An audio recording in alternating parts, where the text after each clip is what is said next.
माँ अपनी बेटी को विदा होते वक्त सीख देती थी जिसे संस्कार दीक्षा कहा जाता है। माँ कहती थी बेटी जिंदगी रेलवे लाइन नहीं जो समानांतर चले, यह गंगा की धारा है। गंगा कभी इधर गिरती है, कभी इधर गिरती है, कभी इधर मुड़ती है। इसके बाद भी गंगा की पवित्रता में कभी आंच नहीं आती। जिंदगी में कभी कई तरह के उतार चढ़ाव आएंगे, लेकिन मेरी बेटी इस कुल की खानदान की मर्यादा को निभा करके रखना। ये संस्कार दीक्षा माँ अपनी विदा होने वाली बेटी को दिया करती थी। अब क्या हो रहा है? अब क्या हो रहा है? अब क्या हो रहा है? बताऊं? बोलो, बताओ बताओ, बताता हूं। दो सहेली मिली, दोनों की शादी अलग अलग गांव में हो गई थी। मिली, एक सहेली ने दूसरे सहेली से पूछा, क्यों री तू इतनी हट्टी कट्टी कैसी है? अरे कैसी है?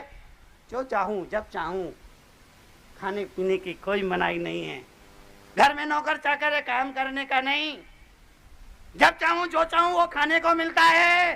फिर दूसरे ने पूछा पहली से, और तू इतनी दुबली पतली क्यों है? क्या तुझे खाने को नहीं मिलता? नहीं, खाने को तो मिलता है, सब कुछ मिलता है, किसी बात की कोई कमी नहीं, भगवान का दिया सब कुछ है।